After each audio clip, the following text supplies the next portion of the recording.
Constructing your life is about much more than just building a bank account. Each week, join real estate entrepreneur and mindset coach Austin Linney as he interviews guests who are constructing their dream lives and impacting the world around them on a daily basis. If you're an entrepreneur or wanting to start a business, or you just want to hear motivating stories of how others have overcome the odds, you are in the right place. And now for your host, Austin Linney. Guys, welcome back to Construct Your Life. This is Austin Linney here. Guys, we have a first. This is the first time I've ever and will ever do a recording on Sunday, but it's for my brother who is busier than anything. But guys, if you're watching on video, how could you not with that smile? I mean, he is the only person that's more attractive than me, but I'm working on it. We have Christian Kondo in the house. How you doing, my brother? I'm doing great, man. Thank you for the introduction. How are you doing? I'm doing good, man. Thank you to Ruben for connecting us, man. Yeah. So we might as well all be brothers together. But dude, you have an interesting story, man. You have an interesting story. This year's been a little crazy too. So with my guests, I'd like to let them start the story where they want to. So you start where you want to and kind of fill people into what you've been up to. Okay, what I've been up to this past year or my story in general? Your story, my man. Man, my story is it's pretty interesting. So sorry about that. Wow, where can I start? I'm born in Congo, and I left when I was 9 years old back in 2001. And honestly, I never imagined my life to turn out the way it did today. That's for sure. When I was in Congo. Now, from Congo, I moved to Ottawa, which is actually where I'm at right now. I live in Montreal, but I'm currently visiting family right now. I lived here for 9 years now. My years in Ottawa was very disciplined. Like I started training when I was young, about 11, 10, 12 years old. I was playing basketball. So my life growing up from like 10 to 18 was strictly church, family, school, basketball, and repeat, right? Every single day. And I think that's what made me very disciplined from a very young age. From my years in Ottawa, I moved to Montreal. I think moving to Montreal was definitely life-changing in the sense where that's like when I finally had my freedom and I could actually choose not to do certain things anymore because I didn't necessarily have to. So when I went to Montreal, I was playing basketball at the university at Concordia. I did about a year and a half there. And I realized that I wasn't really happy. Like the things that I was doing, I was mainly doing it just because of people that wanted me to do it, such as family, my community and such. So I stopped playing ball. I tried to go after football and I played football my last year of high school. And growing up, I thought I should have always played football, but my basketball coaches were strongly against the idea. However, people used to tell me to do so because I was a big, strong kid at a young age. So I tried football my last year. We won the championship. I was an all-star.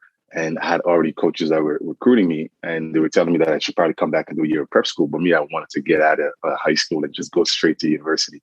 So from that, I would say when I was 19, 20, I didn't really know what I wanted to do. So I decided to take a step away from the game and just enjoy life. Because I was an old man since I'm 12, like in a sense where it's like I was always the guy when we'll be away at basketball tournaments telling my teammates, guys, we should be in bed by 8 o'clock. We have a game tomorrow morning at this time, you know. So I wasn't a fun guy. And my early uni years was just to just enjoy myself. And as I started enjoying myself, I also had a passion for music. And I told myself, well, why not enjoy yourself while making music? So I got into producing and DJing. And that was around the era where the David Guettas, the Calvin Harris were starting to blow up in the world. So I was like, man, DJing was the new superstar. So I wanted to follow and chase my dreams as a DJ. I DJed for about 6 to 7 years, till about now.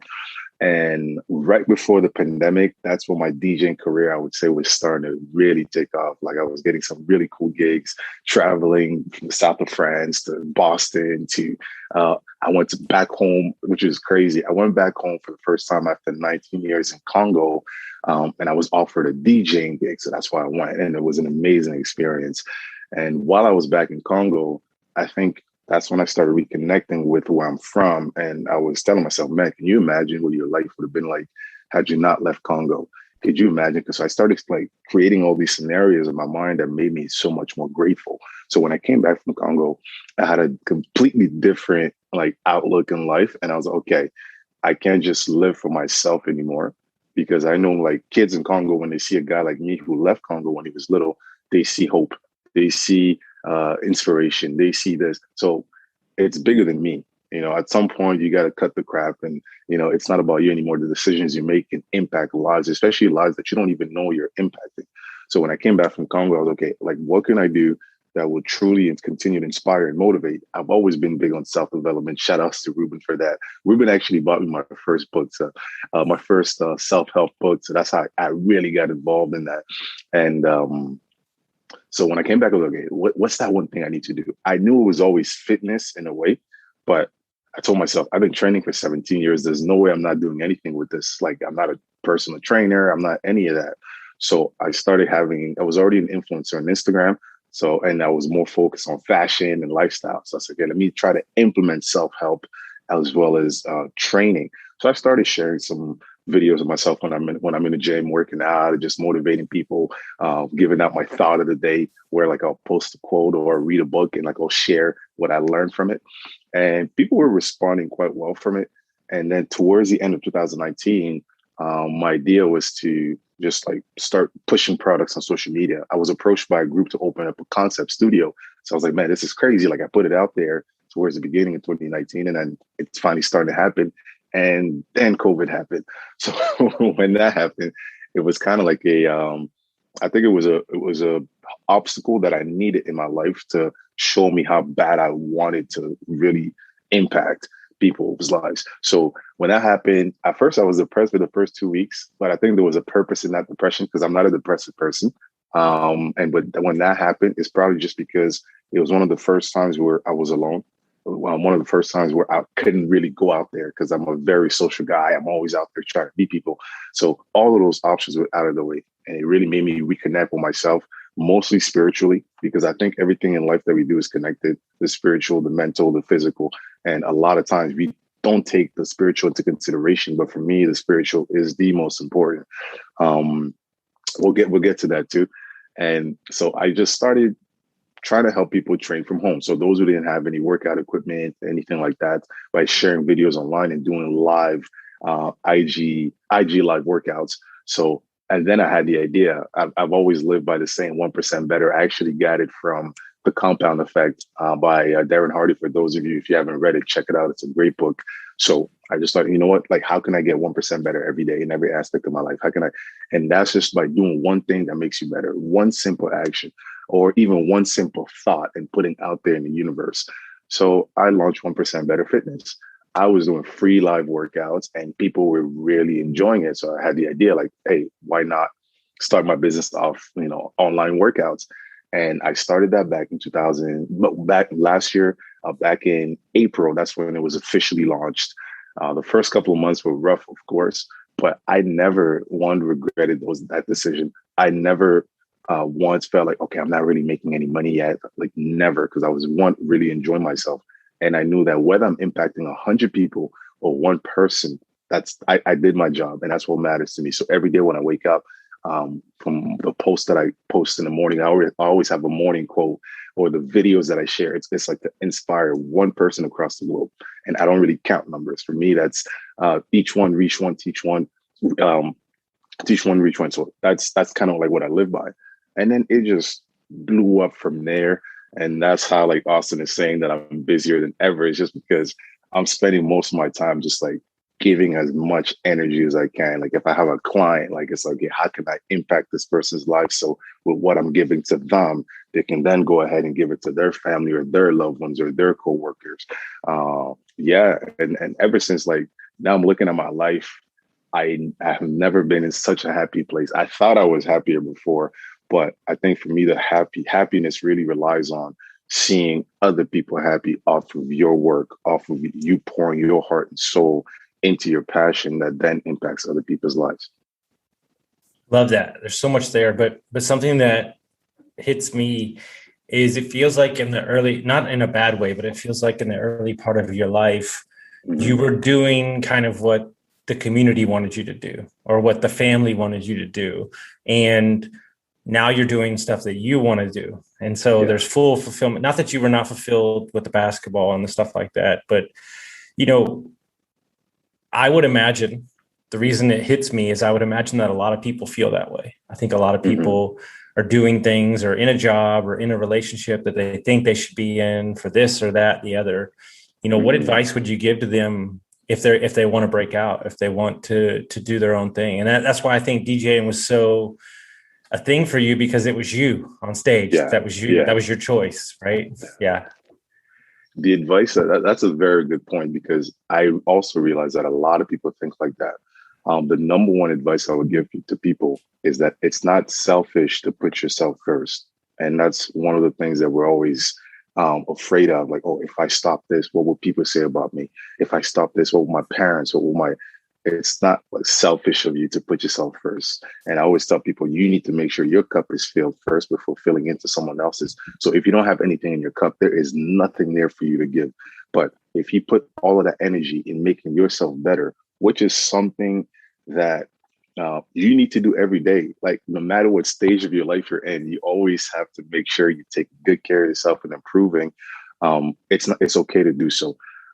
That's what allowed me to break through from that, because I always had this attachment that it's my responsibility to make sure that what my parents say or what my community wants me to do gets done. But if you're not happy, you're the only person that has to deal with the consequences and the rewards of your actions. So when you go back home, nobody else is dealing with that but yourself, right? But if you feel like you're doing things that make you happy and that makes you feel fulfilled, you're never going to have that, one-on-one confrontation with yourself when you get home. You're one person on the outside, and when you're back home, you're another, just because you're truly not happy. So for me, it's just every day, just find ways, one, to be grateful of the opportunity that you have, because for sure, if people have such expectation and such standards for you, that's because there's a lot that they see in you. So that's an amazing feeling. That's an amazing thing that you should take pride of. But remember again that at the end of this day, it's your human experience. All right, the life that you're living, it's your experience. Can nobody else live that for you? So think about that, and in also doing so, you'll be able to realize that you're bringing a lot more to people than you think. And if you're not filling your cup up first, you're limiting the level of your potential that you can reach, and that's a selfish act. Well, I think what's interesting is I see the same thing happen again. A lot of people get stuck and they're in a position where they are an influencer or they have a business model. And I would imagine that for you to take the leap to start interjecting personal development in your brand was pretty scary.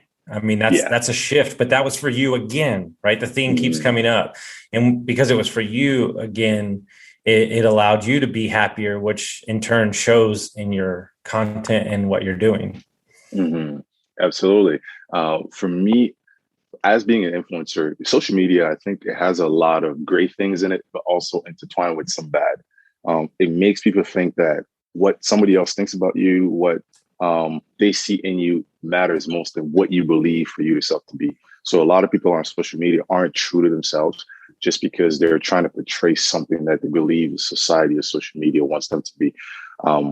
That's again a battle that you should definitely go through with yourself. But at the end of the day, like, you have to stay true to yourself. Like if you don't stay true to yourself, there is no way for you to be genuine, And if you aren't genuine, for me, like, what's the point? What's the point of doing something? Like, for instance, when I was in the nightlife and I was an influencer, I was living a life that I knew wasn't for me. Like, I'm going out, like spending money or popping bottles, but I'm like, I ain't got that kind of money. Like, you want to show off, well, you're hanging around with these people. I'm driving these kinds of cars. I'm traveling these kinds of places. But at the end of the day, like, I've seen people in nightlife myself that they come and they spend the last checks when they know they got bills to pay the following day, just for that moment of fame when people are bringing bottles to you and there's confettis and this and that, 30 seconds. And then you got to be miserable for the next month because you don't know how bills are going to get paid, right? And that just goes again in how much we put on what people have to say about you. And I hope one of the things that I truly hope that COVID or confinement taught people was that alone, like how to spend time with yourself, talk to yourself, make sure you're happy with yourself first. And that's also one thing that you have to do in relationships. In the world in general, you're not responsible for anybody's happiness but your own. However, you can definitely highly contribute to your partners, to your friends, to all of them's happiness. but that remember that it's not your responsibility. We're born as whole human beings. You're born alone, you die alone. That's the same kind of concept you have to carry out every day. But it is your responsibility to give out as much of your energy, as much of you, your personality, that can impact other people's lives. What was interesting is I was listening to a guy the other day, Kyle Cease, and he was talking about the actual thing that you want is in direct opposite of the thing that you want. And so put it this way, if you want to be rich, it's solely based on how comfortable you are with being poor. Mm-hmm. Wow.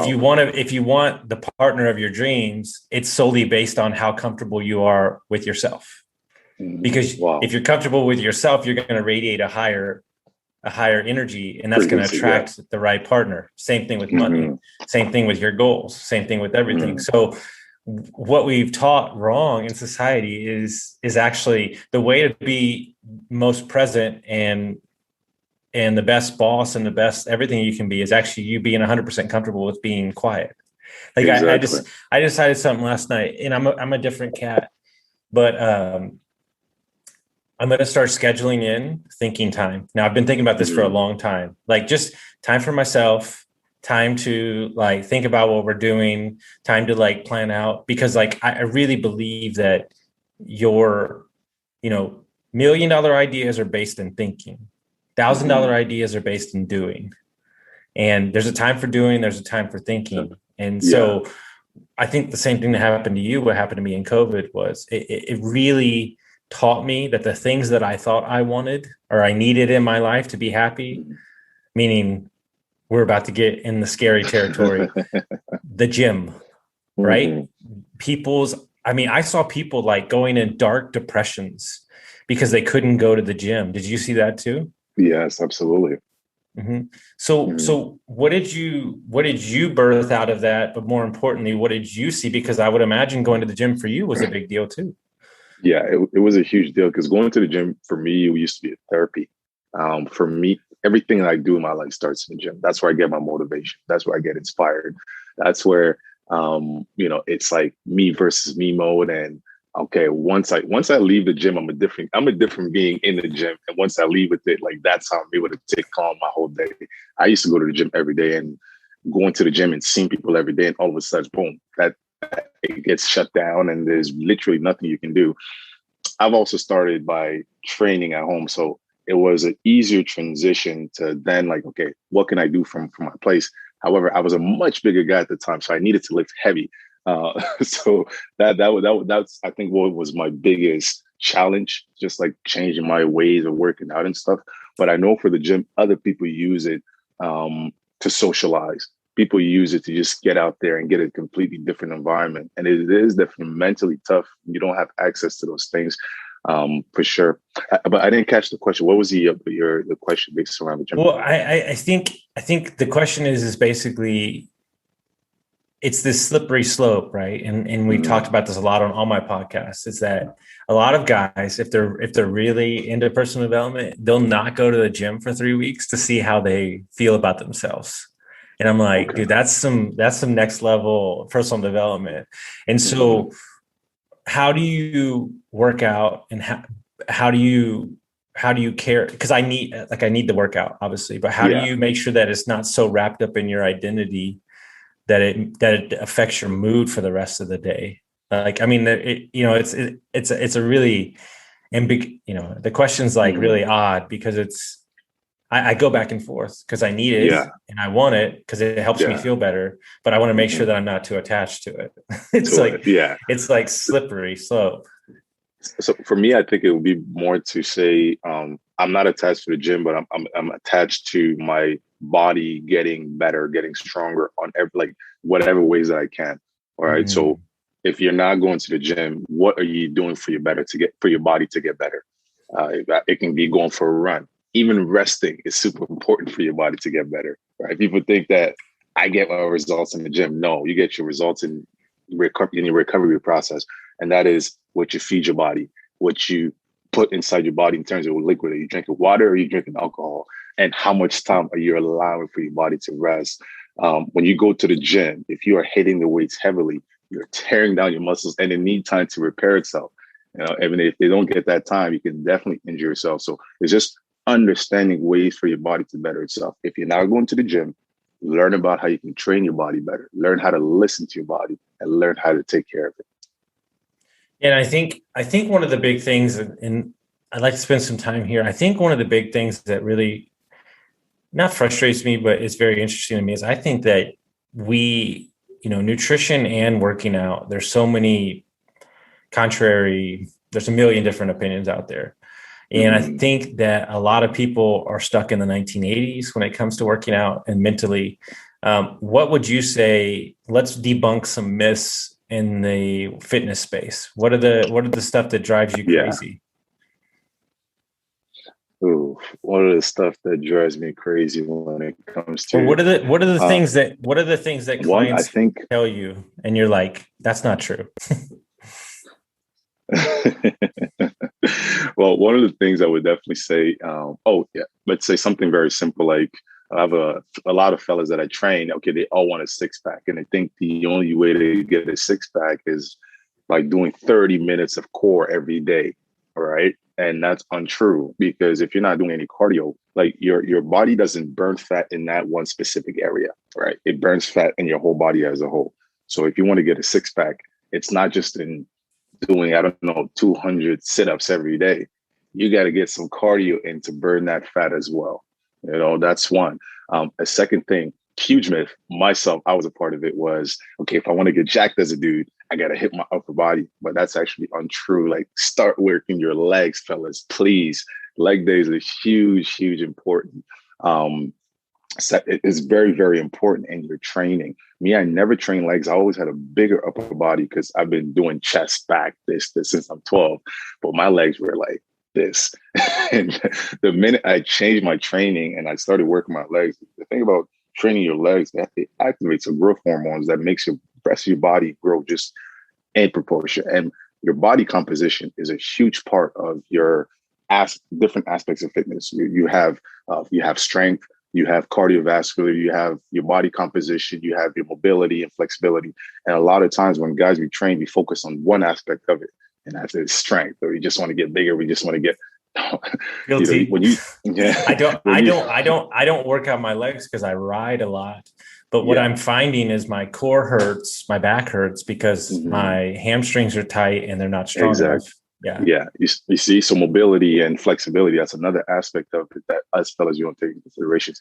Like, as men and women, we all have like the things that we're born with that's super beneficial. Like, most ladies are usually more flexible and mobile than guys, right? As opposed to guys, normally we're born naturally, we have more upper body strength, for instance, than ladies, right? So you got to use your weaknesses and your strengths to your advantage. But for guys, one thing that I see in the gym, we don't stretch, we don't listen to our bodies.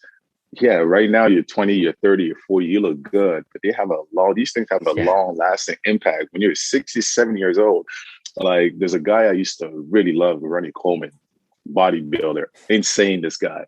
And if you guys don't know Ronnie Coleman, just write what do you say? Lightweight, baby. That's Ronnie Coleman. Just like, he was always lifting heavy weights, jack dude. And man, at 50 or 60, this guy could barely walk. He recently had like 6 or 7 surgeries and stuff.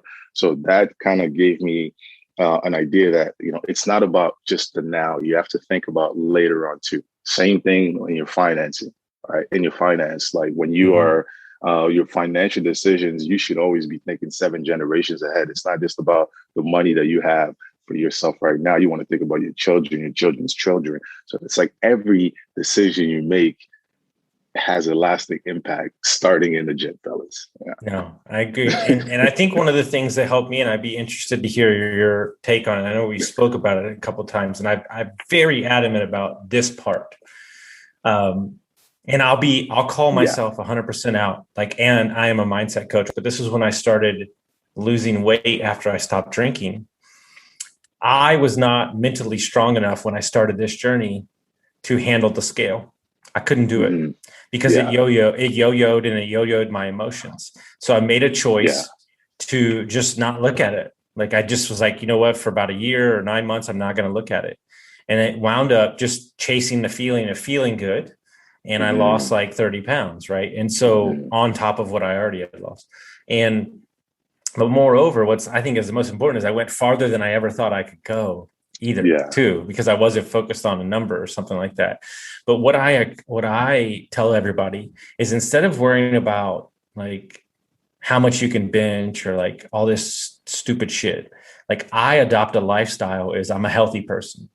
Like I'm a healthy person that moves my body every day. So if I'm on vacation, I do that. If I'm working on the road, I do that. And so I get my clients to adopt more of a lifestyle. I'm far less worried about the numbers because I think the act of doing it is almost more important than actual doing it. Wow, that is crazy because that actually falls under the question you asked me previously. Like, what are some of the things that people think that they should do that you hear from your clients? First of all, you have to know the reason why you're doing what you're doing. All right. Me, I'm in high school. I just want to bench 2 plates. I just want to bench 2 plates. Like, why? You know, an Olympian or professional athlete, they want to hit a target specifically for a reason. So why are you doing it? So I love your idea of like, I'm doing this because I want to feel the best I can feel, period. And in doing that, you completely eliminate everything else that doesn't matter. The problem that I have with the scale, and it's usually something that every time I get a new client, like I have to walk them through this again, the scale isn't the best indicator of your improvement and your progress at all, because you're stepping on a scale. For fellas, for instance, if you're doing resistance training, you're burning fat, but you're gaining muscle. Your muscle mass weighs twice as much as your fat, but your scale doesn't tell you, oh, you lost X amount of fat and you've gained X amount. So you're just stepping on the scale. Let's say you're at 80 kilos and you step on it, you're at 83. You start panicking when you want to lose weight, but it's like, it doesn't show you how much you've actually gotten better. So for me, the best indicator that I give to my clients is like, if you can start taking measurements of yourself, like your arms, your waistline, the slimmest and thickest part of your waist, as well as your thigh. These are better indicators because you can see where you're losing fat. When you're losing the fat, you can see how much slimmer, all right, and you're getting. When you're putting on, you can see how much rounder you're getting. So I always tell people eliminate the scale. The first month when I train somebody, I tell them is to focus on how much better you feel and to listen to your body.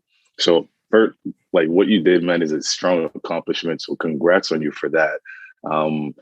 I know how much it takes, especially for fellas. If you have the lifestyle is normally the challenge. I don't like to use the word problem, so we'll say the challenge. The lifestyle is usually the challenge. Now, when you shift. Or before even shifting the lifestyle, you have to start thinking about like, okay, why am I doing this? Okay, it's so that I can live, 20 years younger, so I can see my grandchildren grow. You know, so I can live X. So know the why, and the why cannot just be something temporary. It has to be something long term. And for ladies, again, there's also this thing with the scale. Guys, our hormones are always the same, right? As for ladies, it's always fluctuating. So you can step on a scale today and you're at 82 and kilos, let's say, and tomorrow you step on it, it's that time of the month, you picked up another 2 kilos and 3 kilos. So those numbers to me don't necessarily matter because they don't show you the improvement you made to your mindset, the improvement you're making on your body. And you just kind of you have to learn how to cope with that. I know it's not easy, because we all want to see, if you want to lose weight, you definitely want to see the scale. Like when you step on it, you want to see that number go down. And it's gratifying too. It's glorifying because you're like, okay, I'm doing something great for myself. But do not get down on yourself if you don't see that change. It doesn't mean that you're taking the steps towards it. If you go back to the book, The Compound Effect, little by little adds up to a lot. So when you're doing little, you're not seeing how much of a change it's making until later on you see how much more it adds up to. That's interesting. I almost think that somebody needs to go out and change the definition when you start programs, right? Like it's measurements, it's this, it's that. And what's interesting is none of my coaching clients are allowed to work with me if they don't work out. It's as simple as that. It's not even allowed because I think that it's the number one pillar towards starting the shift. You know, you start feeling better about yourself. You start feeling better in the gym. Yeah. But a lot of these things, and I know you believe this, it doesn't have anything to do with working out, is more of a mindset shift. What's available for them to create, kind of the shift that they need. Right. And so what are some of the tips that you would have to shift your mindset when it comes to working out? Because this is not a quick fix. This is now. I will tell you this though. Nobody ever can guess my real age anymore because they think I'm like 30 years old, which I think is probably a damn good thing. So, yeah, let's go. Do you know how old I am? Yeah, you look. Honestly, I thought you were 37, 6. I'm 38. Yeah. 38. Okay. Yeah, because I think I've seen your pictures from before, and it's true that you did look older before, but now you do look a lot better and a lot younger. I love it. What are some of the mindset shifts that they can start that are going to help them? I think almost more than the actual working out. Man, if I put the workouts aside, start reading books if you're not already reading self-development books and listening to podcasts. That for me is like the number one thing. Start reading that. Read about things that you love. Read about things that you do on a day-to-day. A lot of times when people get into reading about self-development, it's like, okay, you want to become a millionaire, but you're reading about not necessarily how to get there, but you're reading about people who are already there. And that can sometimes be discouraging. The number two thing, when you go to the gym, create a program for yourself. Even if you don't have a personal trainer, just look things up. Right now, there's so much information right now. Even me as a trainer, I get a lot of my workouts from on YouTube, Instagram. Like I go and I check out some stuff. And guys, there's amazing content creators out there. I'll take some exercises, some that I'm like, I don't really like. I'll tweak it up to my own style and see and make adjustments depending on what muscle groups I'm trying to target. And so you can do that on your own as well. You know the type of workouts you love. You know the equipments you like. If you don't like working out in the gym, you know yourself more than I know you. So the fact that you have the opportunity and the control of that on your own, I would say that'll be the number one thing in regards to your mind shift. Number three, you have to sacrifice. The best things are on the other side of hard. So you have to think, okay, what am I willing to give in order to get? That's like the number one thing for me. Now, as for Austin, he said, okay, he had to give up drinking. He had to give up this, and look at where he got. He looks 30 years younger. So that's always like the number one thing. Like, what am I willing to give in order to get? But yeah, I would say when it comes to mindset, though, it's a journey. So don't let anybody implement that on you, because if somebody wants it more than you want it for yourself, at some point it will be easier for you to give up, because you're only mainly doing it as long as the person is there for you. You don't want to be dependent of something. So I think for me, it's a journey. Like when you get there, okay, it's time for me to shift it. You just know. What's interesting, right, is because I've been going hard for 2.5 years, and you can, and don't get me wrong, there's a year and a half, a year ago, I got really frustrated because I'm working out, but I'm still not where I want to be. But then I made a decision. I said, listen, this is 20 years of alcohol abuse and late night burgers and everything. It's not going to happen overnight, right? So the question is, if I really stuck to this program for 20 years on the same pendulum, how much? But then I realized that the ideal body that I want to get to is probably another 3 to 4 years away, right? Yeah. So when I made that shift, I stopped worrying about all the little things, right? And there's little wins, I can see the top 2 abs. There's a win. Never seen those before, stuff like that. But here's something I want to debunk. And I'm really over this shit, okay? And I've never been this type of guy, so I really don't understand this society bullshit. But I did, and I'll call myself out. Anybody DM me and tell me, and I'll show up with you and tell me that it won't kick your ass. So I was in San Diego with a business partner, and his girlfriend said, hey, I'm going to Pilates at 5:30 in the morning. Do you want to go? And I was like, yeah, whatever, dude. I'll do whatever. I've never sweat more in my entire life, and I've never been so sore in my entire life.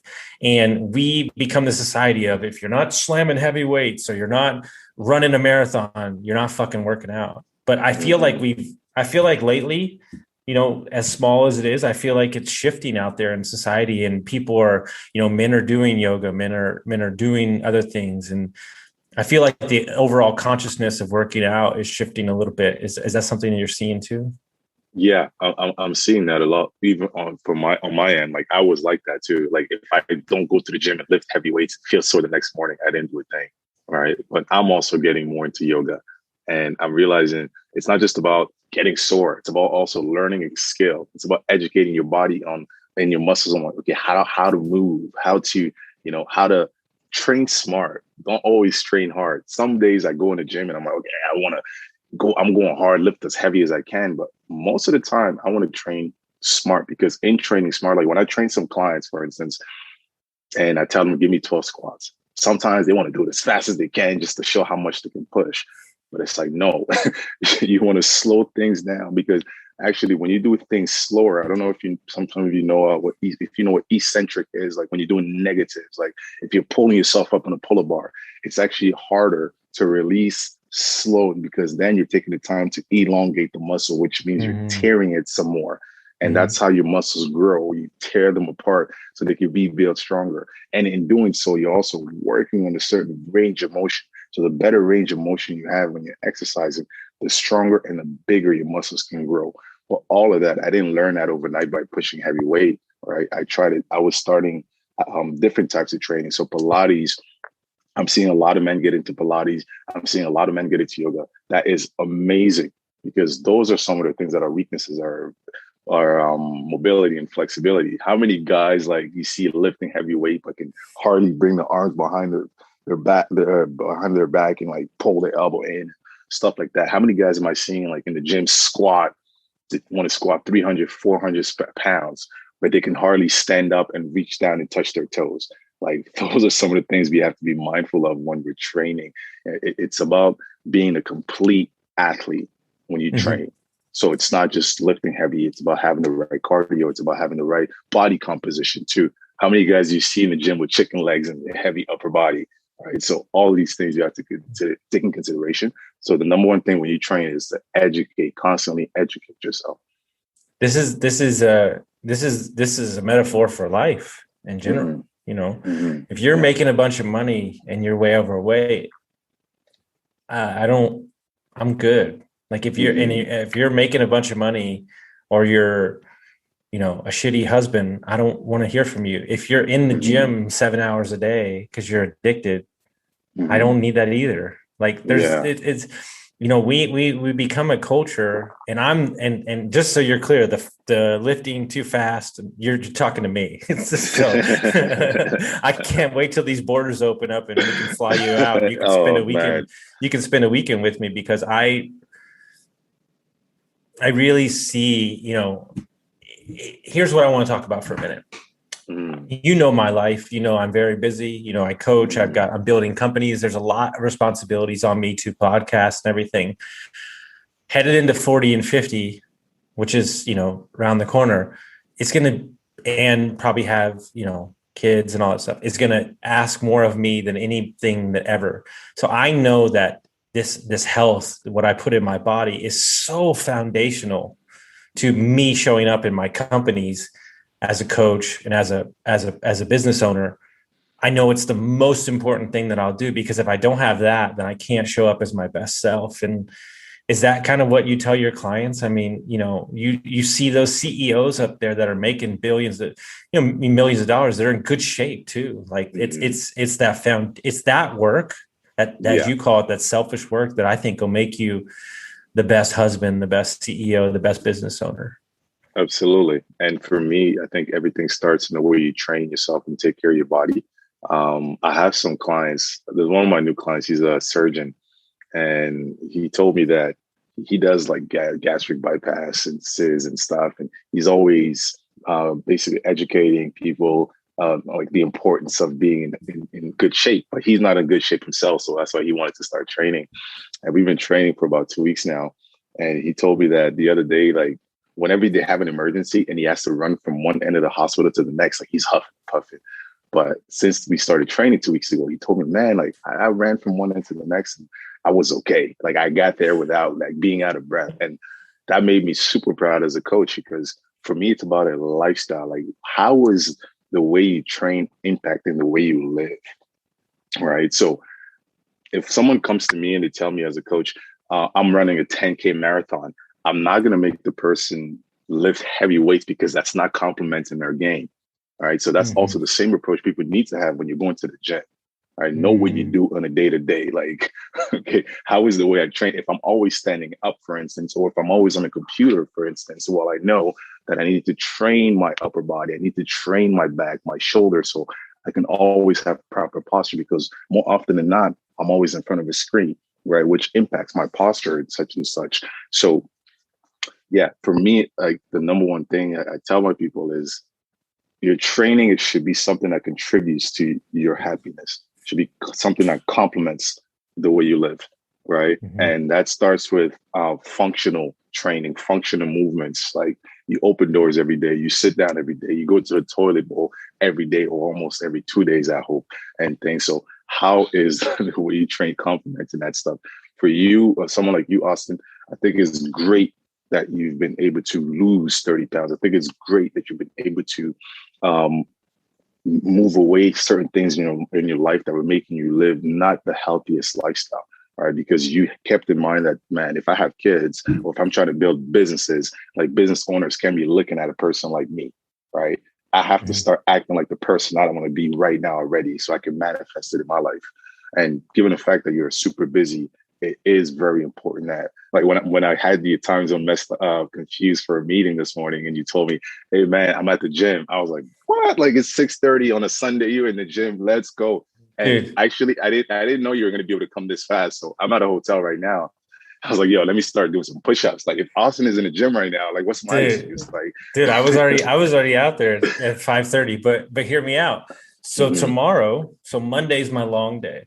Right. So my long day with coaching, podcast, and everything. So I have a client in New York. Well, it's, we start in the morning before he goes to work. So every Monday I get up at 3:30 a.m. and I get my 2 hours in, because I know that I couldn't operate that day if I didn't do it. And what I've realized is that just the true, I've lost 25% on the body fat, and I think an overall of like 75 pounds. And I think that for me to show up for them, I have to show up for myself. And so what I've realized is that consistency is actually the name of the game, regardless of what you're doing. Right. Yeah, and absolutely. And the hardest thing, the hardest thing for me is taking a day off. No. There's two hard things, and I refuse for it to be a hard thing anymore. I don't stretch, and this is I would bet just because talking to my friends, I would say the number's as high as 90%. Don't you think that guys that don't stretch? Definitely, I agree with that. I definitely agree with that. Like when I was a varsity athlete, I never stretched. Well, you know why it is? And you know why it is? I figured out the hack. I just haven't had somebody do it for me yet. And hopefully you will when we start working together real soon. If you put it in the program,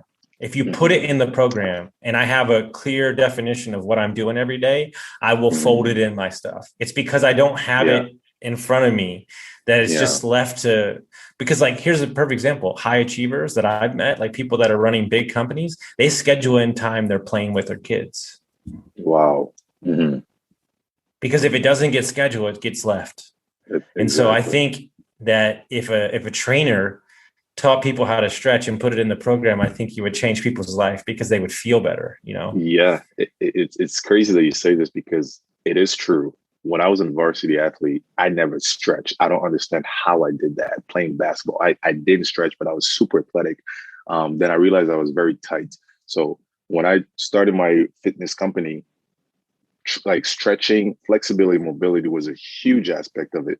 So every training program that I write, every training session that I do live or in person, one-on-one or group session, I schedule in 5 to 10 minutes of stretching. If we're doing a 1 hour workout, trust me, in that 1 hour, there's a 10-minute stretching / cool down segment.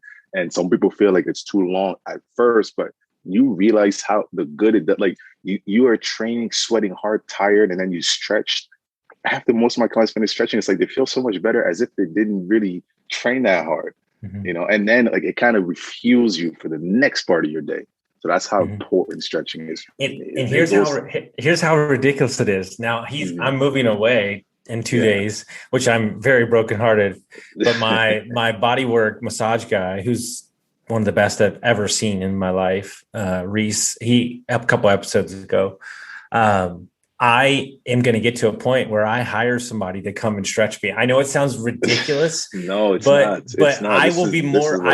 I will be more.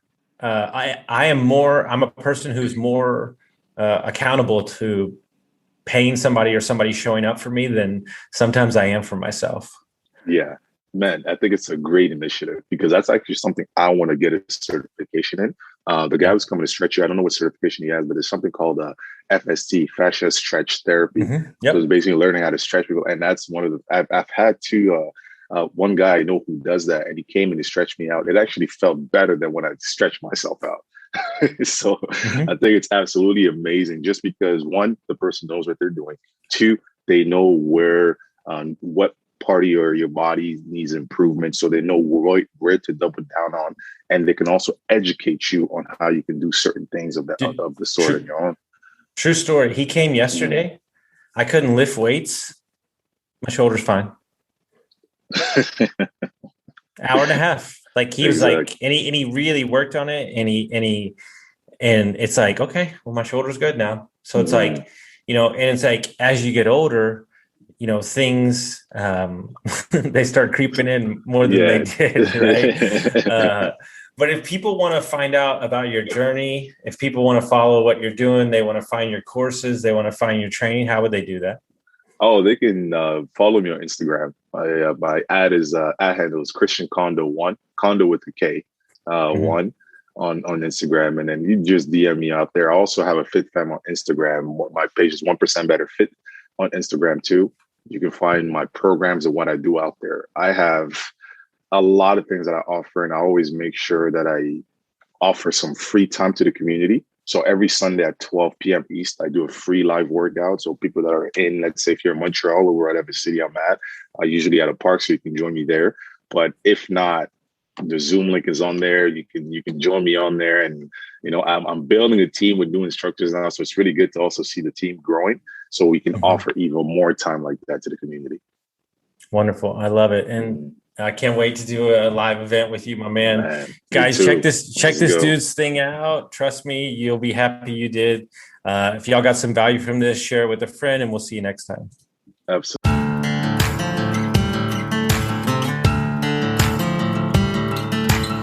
Thank you for listening to Construct Your Life with Austin Linney. If you enjoyed this episode, be sure to rate, review, subscribe, and pay it forward by sharing with a friend. Most importantly, take this opportunity to start constructing your life by taking immediate action on what you learned. For show notes, resources, and more information on one-on-one coaching with Austin, visit constructyourlifepodcast.com.